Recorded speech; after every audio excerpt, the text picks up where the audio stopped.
bank balance pun boleh untuk ukur force. Okay, dah recorded. Okay. So physical quantity is the physical quantity is the quantity physics that can be measured.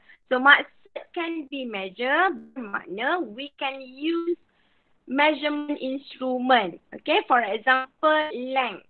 We use the tool to measure the length. Okay, so for example mass. We are using mass kita ukur pakai apa? Okay, contoh kita nak measure our body mass. So we're using apa nama tu? Bus scale. Tahu bus scale? Yang kita guna untuk penimbang berat badan kita dekat rumah tu. Itu pun juga adalah measurement instrument measuring instrument yang kita gunakan untuk mengukur all these physical quantity. Kemudian apa lagi? Time. Okay, time can be measured using stopwatch. yes, stopwatch. Very good. Okay, so dapat. So physical quantity is the quantity that can be measured by measuring instrument. Okay, let's say beautiful ataupun beauty. Is the beauty is a physical quantity? Can we measure? No. The beauty. Beauty is subjective. Tahu tak? And what about size? Size of how to measure size? Size kita boleh kata, oh, size big, size medium, size XL. Tapi kita nak ukur pakai apa? What is the measuring instrument yang kita boleh guna untuk mengukur size? So size is not physical quantity. So tolong ingat, size is not physical quantity because size cannot be measured by certain equipment. So, size tu merujuk kepada apa? Kita nak kata size besar, kita nak kata XXL, kita nak kata medium size. Ada orang dia tengok kawan tu, dia kata kawan dia tu medium size. Tapi orang lain yang melihat kawan dia mengatakan kawan dia tu adalah big size. So kita tak boleh nak ukur. So please remember, size is not physical quantity. Okay, dapat ya? Okay. So now kita belajar tentang physical quantity. Ada soalan? Ada soalan? Tak ada. Boleh faham ya? Okay. So dalam fizik kita ada satu lagi. Sekejap saya dah lama tak pakai apa tu namanya benda Allah ni. Sekejap. Sorry. Ni macam nak delete ni. Okay.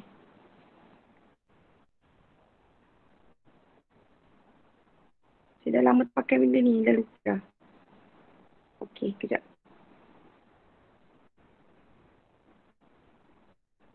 Okay. So the second one, kita tengok in physics ya. Contoh, ada length. Okay, length. Kemudian kita nilai length tu 100 meter. Okay. So length ni adalah physical quantity. Betul? Okay. What about 100? What about 100? 100 adalah magnitude. Yes, magnitude. Okay. Dan what about meter? Okay. Unit. Meter adalah dia punya unit. Okay, faham? Okay. So length adalah physical quantity-nya. So 100 is the magnitude and unit meter. Okay, dapat ya? Okay, so contoh untuk unit ni, okay. So setiap physical quantity dia akan ada dia punya unit dia. Okay. So, unit ni kita ada dua jenis, iaitu SI unit which is Standard International Unit, di mana unit itu digunakan secara meluas. Contoh untuk length, unit yang standard kita gunakan adalah meter. Betul? Meter kan? Okay, tapi kita ada juga unit yang dipanggil sebagai imperial. Imperial unit. Okay, so imperial unit ni macam ni. Ni ejaan imperial. So imperial ni bukan semua orang pakai lah. Okay. Contohnya untuk unit untuk length. Kalau kita pakai yang SI unit, kita ada unit meter ataupun lain unit untuk length ialah sentimeter, kilometer kan. Tapi untuk imperial unit kita ada apa yang disebut sebagai inch. Tahu inch? Inci. Inch. Itu adalah unit untuk panjang, tetapi itu dipanggil sebagai imperial unit. Okay. So kita menggunakan metric unit, sistem metric. Metric unit So metric unit. Okay, kemudian untuk physical quantity ada soalan tak? So Tak untuk ada. physical quantity kita masuk Tak pada ada. base quantity and derived quantity. Okay, base quantity and derived quantity sekejap.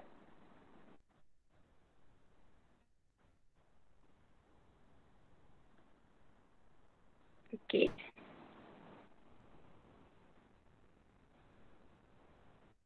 Alright, the second one kita belajar tentang base quantity pula.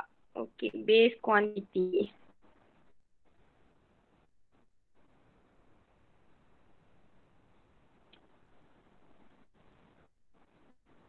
Kita ada jenis quantity, satu lagi ialah derived quantity. You all dah belajar ke base quantity dulu?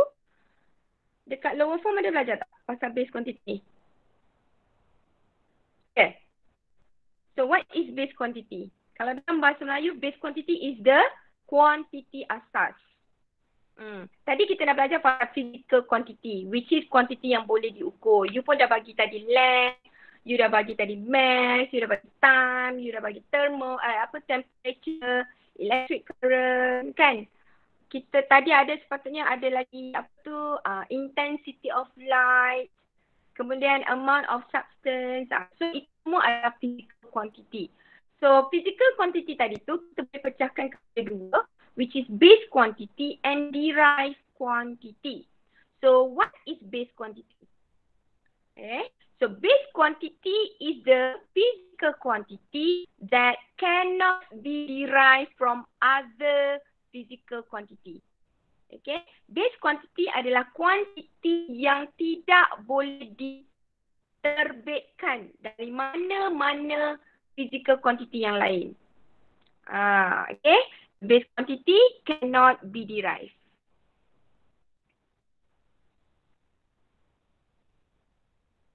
Okay, cannot be derived. Okay, so contoh base quantity yang kita ada tadi ialah contoh length.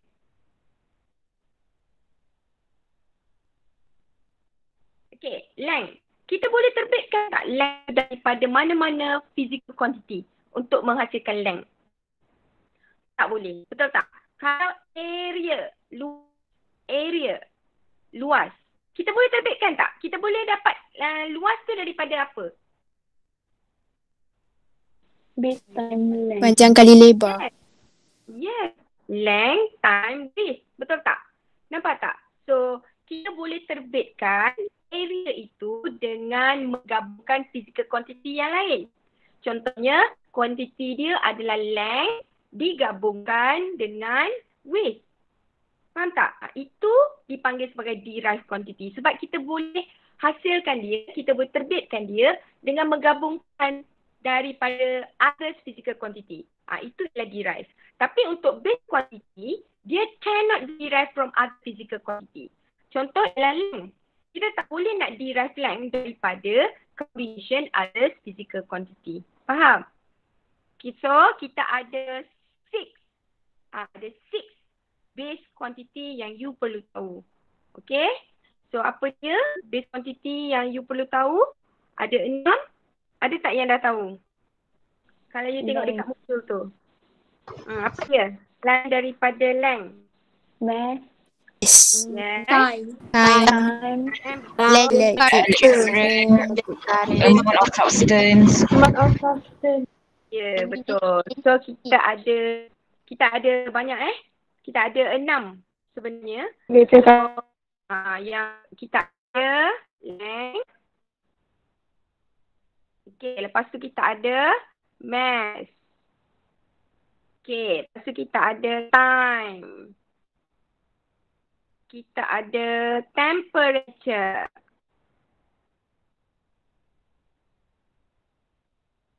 Okay, so kita ada current, electric current.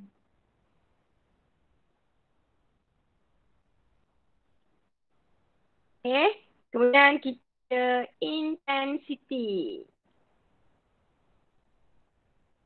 Okay, dan kita ada amount of substance.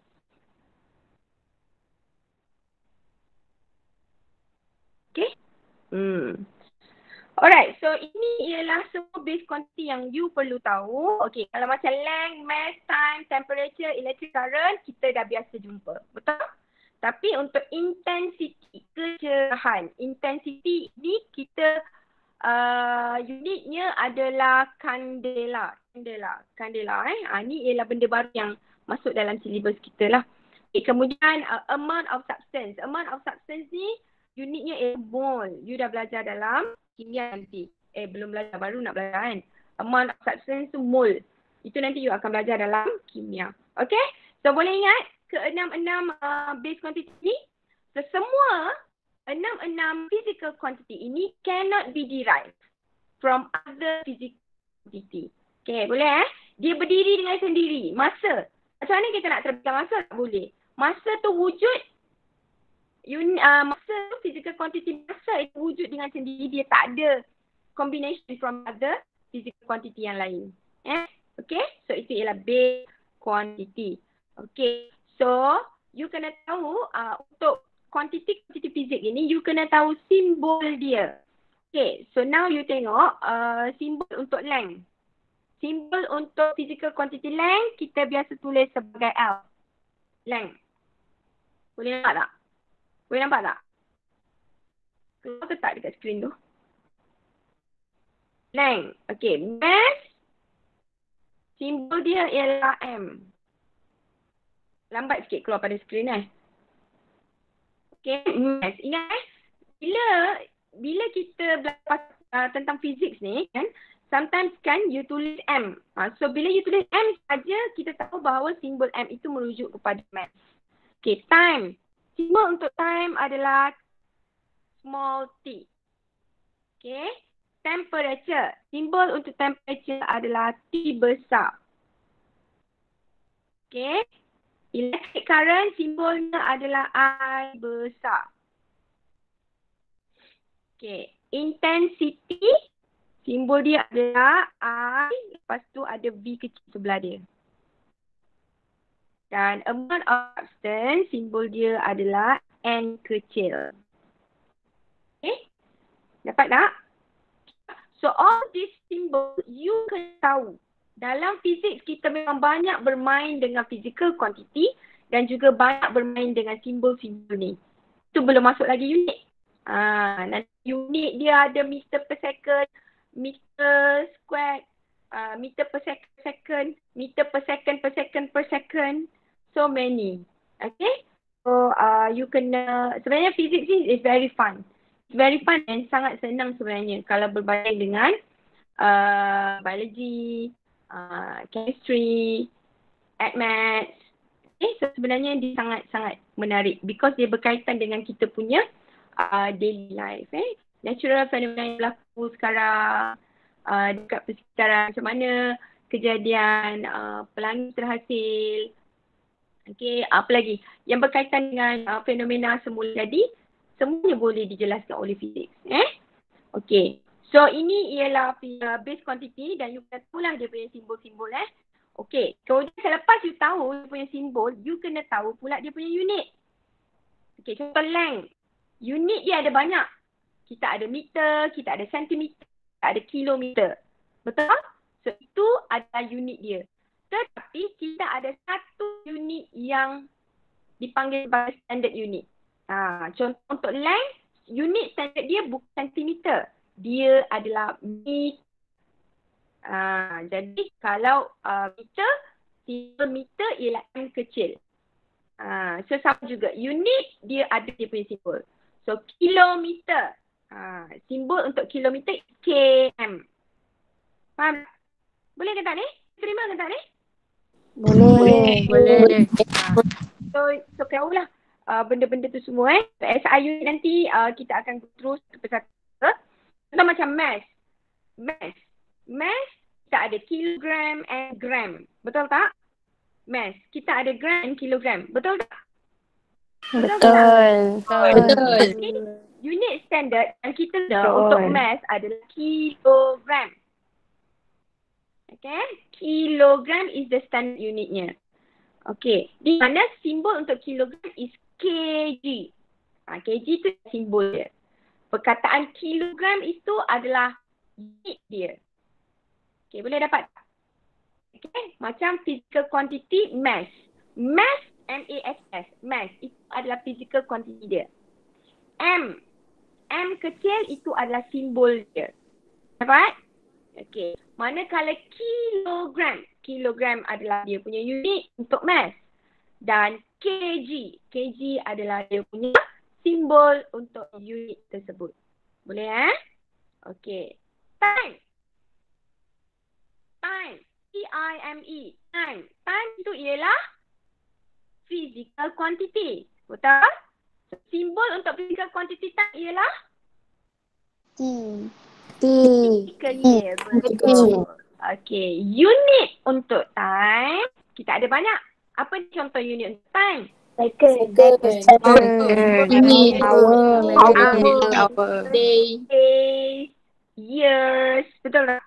So itu semua adalah unit untuk time. Tetapi kita ada satu unit yang standard iaitu second. Second. Second S-E-C-O-N-D. Seconds. Seconds itu adalah dia punya unit. Okay. Simbol untuk unit second tadi adalah S kecil. Faham tak?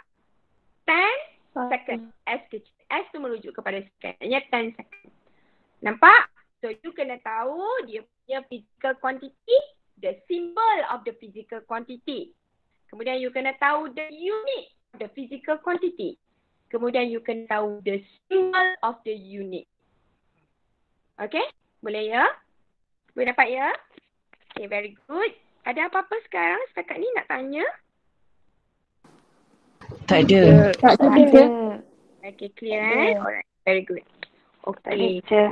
Okay, now can we proceed to another section? Can we proceed? Yes. Teacher. Tadi kita dah belajar tentang base quantity. Now kita tengok kepada derived quantity. Okay. So derived quantity. Tadi base quantity dia cannot be derived from other physical quantity, betul? Now derived quantity, okay, physical quantity that can be derived from other quantity by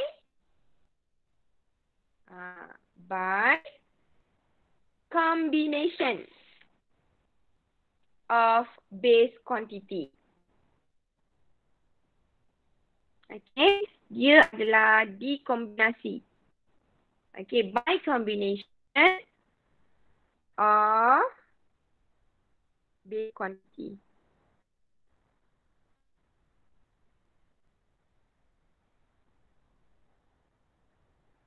Okay.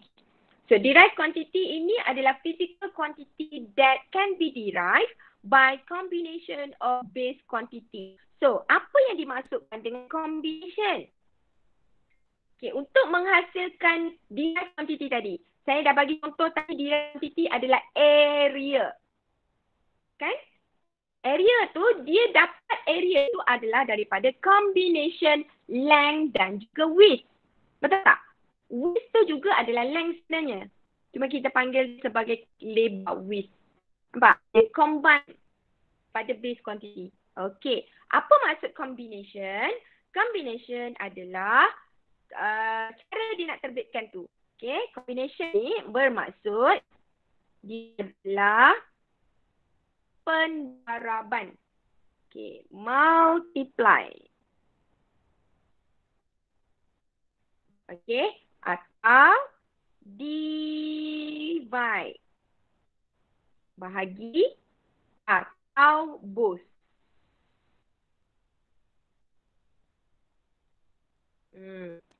So, untuk menerbitkan derived quantity ini, dia combine daripada other base quantity. Macam mana dia combine? Dia boleh jadi melalui multiplication, pendaraban, atau melalui division, divide, atau gabungan dua multiplication and division ini. Boleh?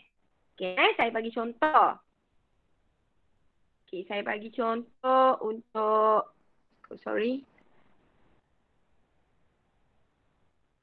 Okay, saya bagi contoh. Dia adalah, tadi kita kata, saya bagi length tadi kan? Saya bagi you contoh area.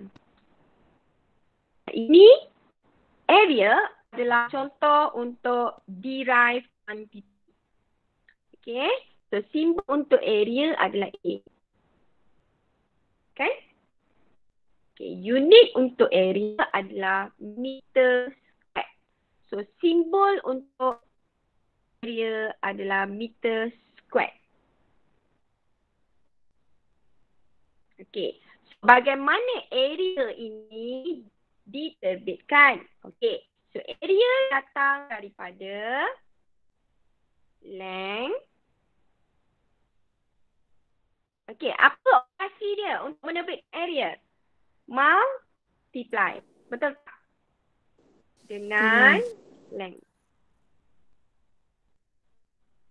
Nampak? Okay. Kan? Length unitnya adalah meter.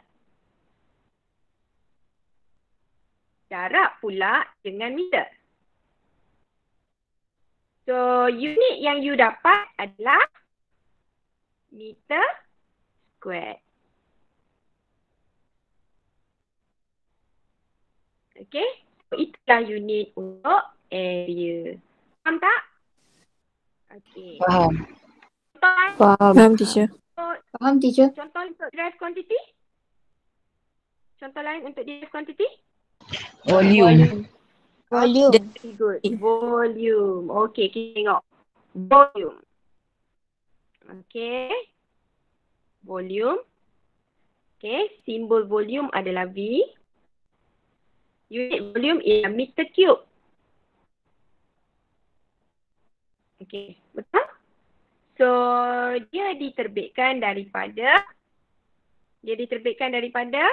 length darab length.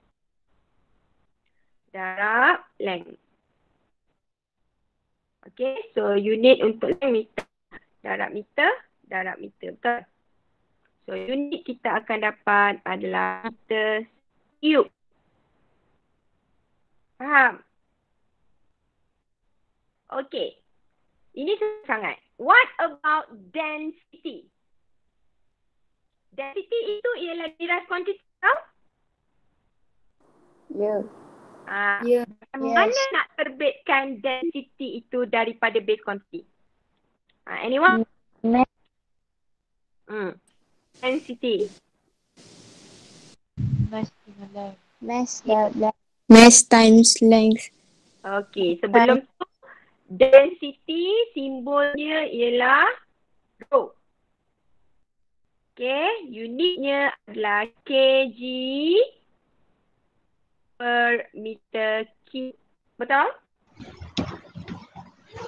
Betul? Okay, bagaimana dia datang? Okay, so dia datang daripada mass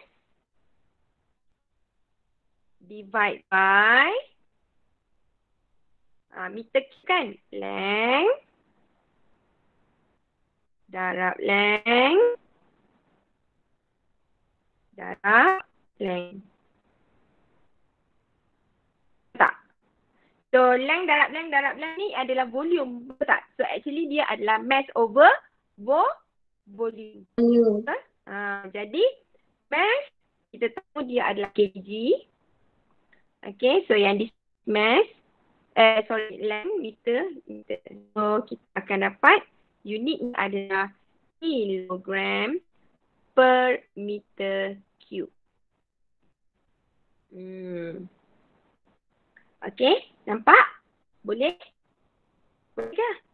Yup! Boleh tak? Boleh teacher. Boleh teacher. Boleh teacher. I want you to look very carefully at this ni. Ni nampak tak? Saya tulis ni. Apa beza dengan this one? Yang saya bulatkan ni, warna hijau ni.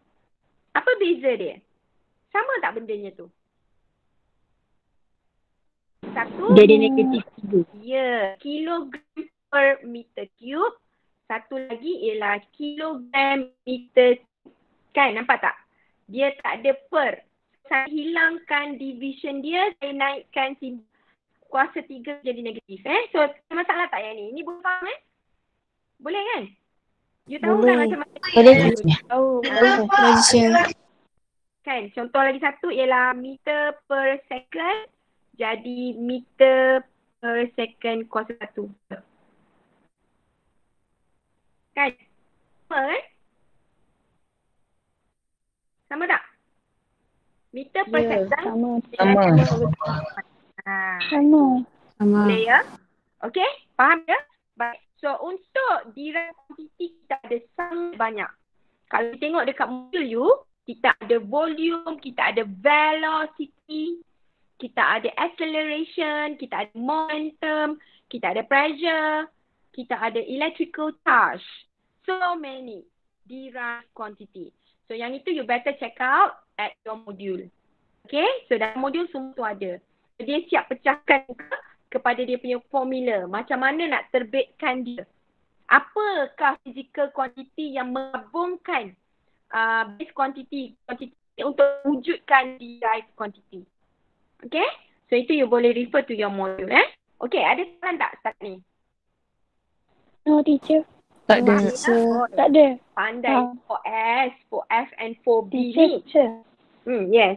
Kalau dalam hafal formula ke dia bagi? Okay. Actually kalau macam yang basic macam ni, you kena tahulah memang dia tak akan bagilah. Okay. So kalau dia bagi pun dia hanya bagi formula. Dia tak ada bagi quantity physicalnya. Quantity tu dia tak bagi. You kena hafal lah, you kena tahu. Okay. Tapi sebenarnya pun tak payah hafal sangat pun. Benda ni macam yang asas yang kita tahu sebenarnya. Okay. So tak payahlah. So sangat Allah kena hafal banyaknya formula. Tak payah. Don't worry. Okay. So kita belajar just for fun. Belajar santai-santai. Belajar happy-happy. Jangan stress. You stress nanti you rasa fisik tu susah. Okay? So don't worry. Don't worry. Okay. Now boleh kita proceed ke bahagian yang terakhir. Iaitu scalar quantities and vector quantities. Okay. Kalau tadi yang kita belajar base quantity and derived quantity tadi, kita belajar macam mana nak terbit dia. Betul? So base quantity cannot be derived from other quantity. Derived quantity is the combination from base quantity melalui multiplication, division ataupun kedua-duanya. Okay, itu settle kan? Okay, now physical quantity juga terbahagi kepada scalar quantity dan juga vector quantity. Okay, so scalar quantity. So scalar quantity. Okay, scalar quantity adalah quantity fizik yang hanya melibatkan nilai sahaja. Dia hanya melibatkan nilai sahaja. Magnitude. Okay, nilai dalam sebutan fizik kita panggil dia sebagai magnitude. Okay, dia ada magnitude sahaja. Contoh untuk time. Okay, time. Saya bagi time sebagai 50 second. Okay. So 50 second. 50 ini adalah magnitude. Dia hanya melibatkan magnitude sahaja. Lagi satu ialah temperature. Contoh satu lagi, temperature.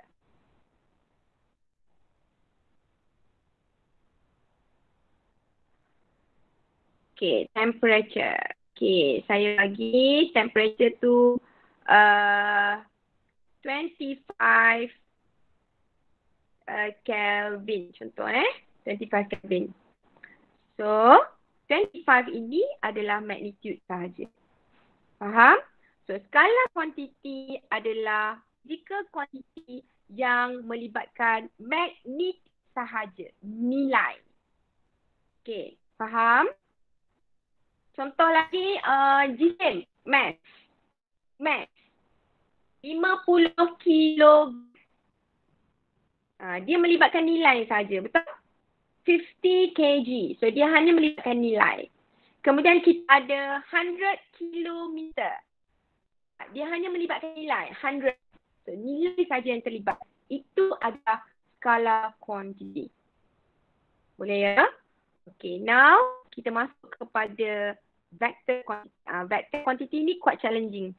Okay, vector quantity.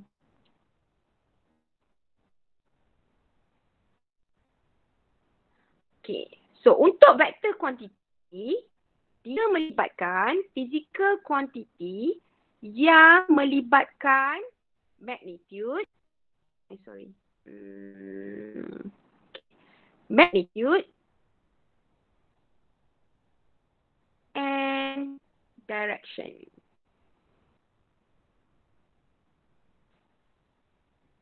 Ya. Susah sangat pula. Magnitude and direction.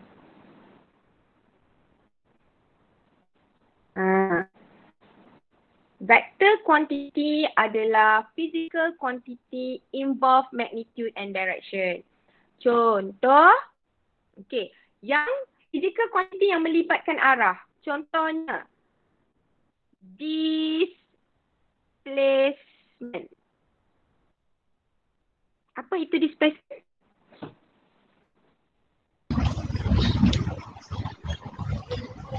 Distance. Sama unit tak displacement dengan distance?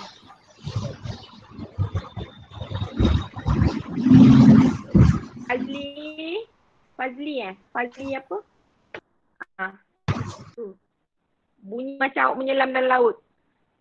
Okay, so contoh quantity vector, okay, displacement and distance. Unit sama tak? Pernah tak? Distance pernah dengar? Distance unit dia meter, betul? Displacement juga unitnya adalah meter. Okay, tetapi distance adalah apa tu nama dia? Skala kuantiti sebab dia hanya melibatkan nilai saja. Tetapi displacement dia adalah vector quantity. Okey, kenapa saya kata displacement adalah vector quantity? Sebab dia melibatkan arah. Okey, tengok Okey, saya bagi contoh. Okey, saya nak bergerak daripada titik A. So ini ialah titik A. Okey, so ini ialah titik B. Okey, daripada A nak pergi ke B, okey, dia adalah 1 meter. Okey. Kemudian, okey, sekarang ni saya tanya you distance. So what is the distance when I move from point A to B and going back to A? What is 20 meter. 20 meter. from A going to B, from B going back to A. So distance you dapat berapa meter? 20 20. Very good. Distance dia adalah 20 meter. Okay. Now, displacement. Saya kata displacement tadi adalah vector quantity. So, distance you nampak tak? Dia hanya mengira nilai saja. From A to B, 10 meter. From B to A, also 10 meter. So, distance is 20 meter. Nampak? Dia hanya mengira dia punya nilai. Magnitude. But displacement, okay, from A to B adalah from left to right. Betul tak? Betul. From A to B adalah from left to right, which is 10 meter. So, kita menganggap, kalau kita menganggap yang dari kiri ke kanan itu adalah positif, maka dia adalah positif 10 meter. Okay, now, daripada B pergi ke A, dia jadi direction dia berubah tak? Opposite direction, betul? Yes. Opposite direction, betul? Nampak tak? So, untuk vector quantity, opposite direction ini adalah melibatkan arah. Jadi, displacement dia, okay, ni displacement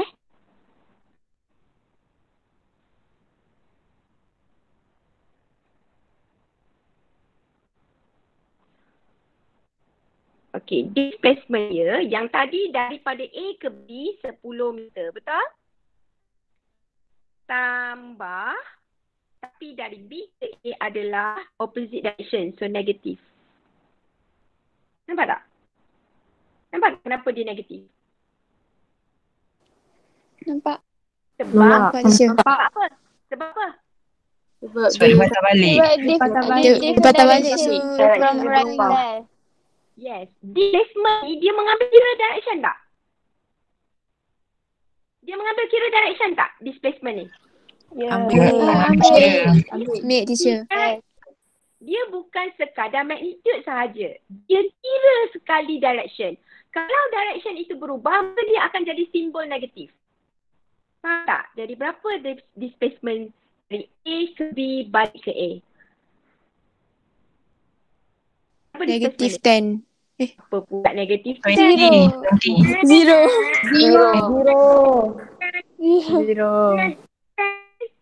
Matematik buat berapa mentah-mentah lah tapi PT tak ambil. PT tak ambil ya. Tahu kalau kau tak pandai matematik, macam mana kau nak pandai PT? 0 darling. 0. Faham?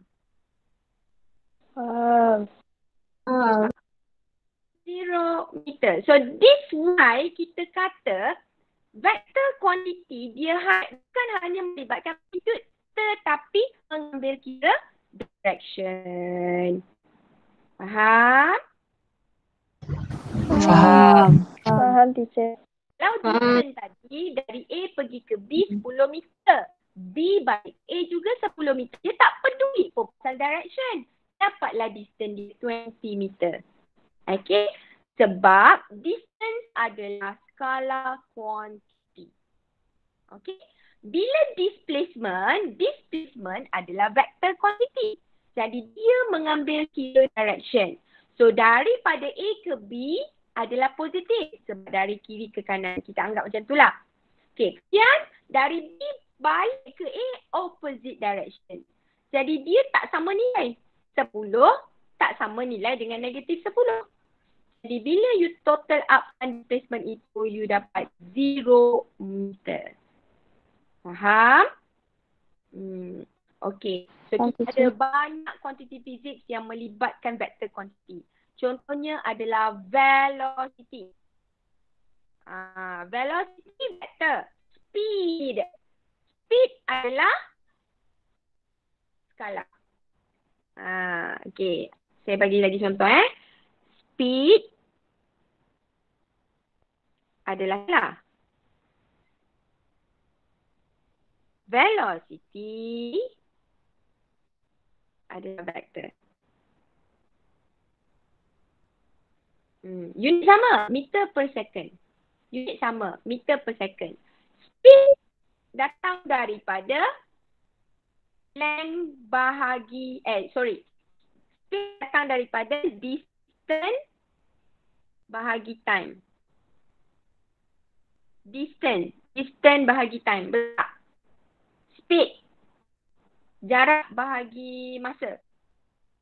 Betul tak? Distance bahagi time. Betul, teacher. Betul. Velocity. Betul. Velocity adalah displacement bahagi time.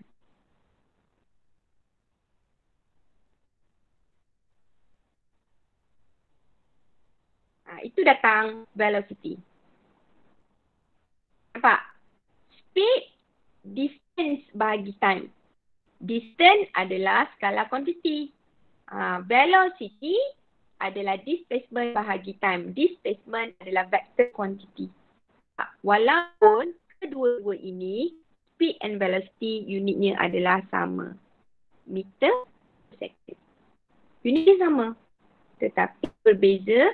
Satu adalah skala, satu adalah vektor. Faham? Boleh ya? Boleh. Okey. So, dekat dalam you punya modul pun ada. Yang mana yang dikatakan skala kuantiti, yang mana sebagai vektor kuantiti. Okay, so far. Any question? No. Okay. Boleh catch up? Boleh. Boleh. InsyaAllah boleh. Are you okay, Aisyah? Aisyah Okay, boleh catch up? teacher. Aisyah Arya. Ariana. Aisyah Ariana. Okay, boleh Okay, Yes. so sampai sini ada yang saya terangkan. So, 1 hour adalah untuk you buat tutorial. Okay, so tutorial, how many of you in 4S? 30. 4S ada berapa orang? 30 teacher. 30. 30. 4S? 28. 28. 4B? 27. 27. Okay. So, untuk soalan sekejap kita tengok sekejap tutorial. Sekejap, macam mana saya nak berhenti share screen? Oh, dekat bawah. Okay. Sekejap. Stop. Okay. Alright. Saya nak tunjukkan yang ni kejap Apa dia tak boleh?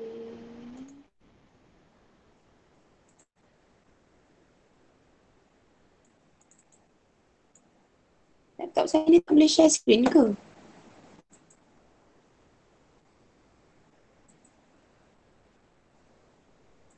Oh, okay, faham.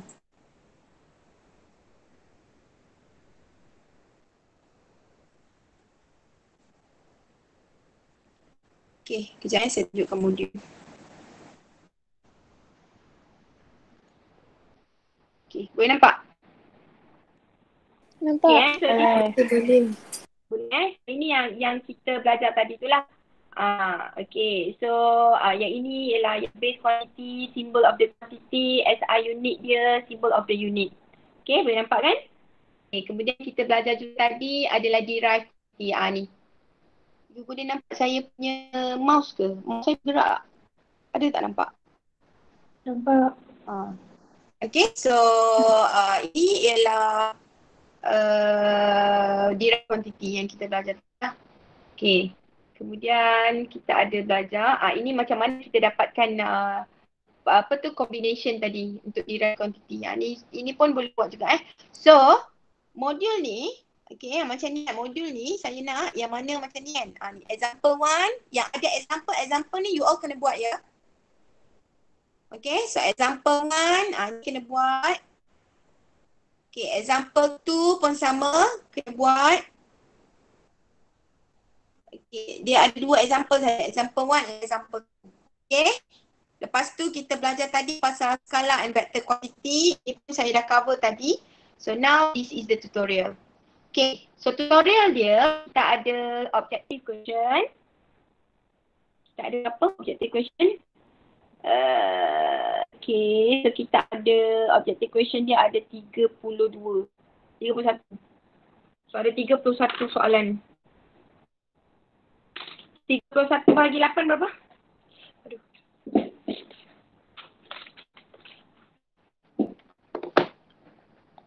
$31. Okey, ada 4 soalan satu kumpulan. Okey, lepas tu kejap Lepas tu soalan structure kita ada berapa ni? Bermula daripada soalan 32. Okey, 1, 2, 3, 4. Ada 4 soalan. So, kejap 31, 31 objektif. Tadi ada berapa soalan saja? 4. 4. 4 saja. So, semua sekali. Okay, kita nak bagikan. Okay, setiap kelas, you kena wujudkan 8 kumpulan. So, contoh kalau 30, satu kumpulan ada 4 orang lah. Macam tu. 4 atau 3 orang. Boleh tak? Okay. Lepas tu, soalan objektif kita ada 31 kan. So, dalam 3 atau 4 soalan satu kumpulan. You pandai-pandai lah bagi. Ikut kelas Boleh? Okay. Kemudian, soalan structure ni, you bagilah mana-mana kumpulan yang nak buat. Okay. 2 soalan, satu kumpulan. So, ada 4 soalan structure kan? You pilih 2 kumpulan, 2 soalan structure, satu kumpulan. Faham tak? So, yang lain jawab soalan objektif. Faham tak apa saya kata ni? Faham. Pada 8 kumpulan, kumpulan ni fix So, every time kita ada tutorial ke apa ke, you akan present So, 8 kumpulan ini akan buat soalan, ikut bilangan soalan lah. Kalau macam ni kita ada 31 soalan objektif, lebih kurang 4 atau 3 soalan satu kumpulan buat. So yang dah buat soalan objektif tak payahlah buat soalan structure. So baki 2 kumpulan lagi tu you boleh bagi untuk soalan structure. Soalan structure ada 2, ada 4, so 2 kumpulan, 2 soalan. Faham? Okay, so ada masa 1 jam lagi, you siapkan. So dalam 12.30 macam tu, kita masuk balik dan saya akan panggil mana-mana group untuk present. So you boleh pakai keynote, you boleh pakai apa saja. So untuk present jawapan, seorang akan present, yang seorang lagi akan bercakap. Faham tak? Presenter tu hanya satu saja dalam kumpulan, satu saja. Bukan orang itu yang present, orang tu yang cakap. Tak. Presenter will be another person, yang present screen another person. Faham? Faham. Okay, so I give you half an hour. So 12:30 we get back. Kita masuk balik and you present your answer. So saya akan panggil mana-mana. Either for S, for F or for B. Is it clear? Is it clear my dear everyone? Yes, teacher. Back to work. So 12:30 kita masuk balik. Okay. Nanti tengok macam mana kalau saya share link yang baru ke macam mana, tengok kat sana Okay, so siapa yang record tadi boleh stop the recording. Nanti untuk yang kedua tu baru kita buat recording baru. Okay.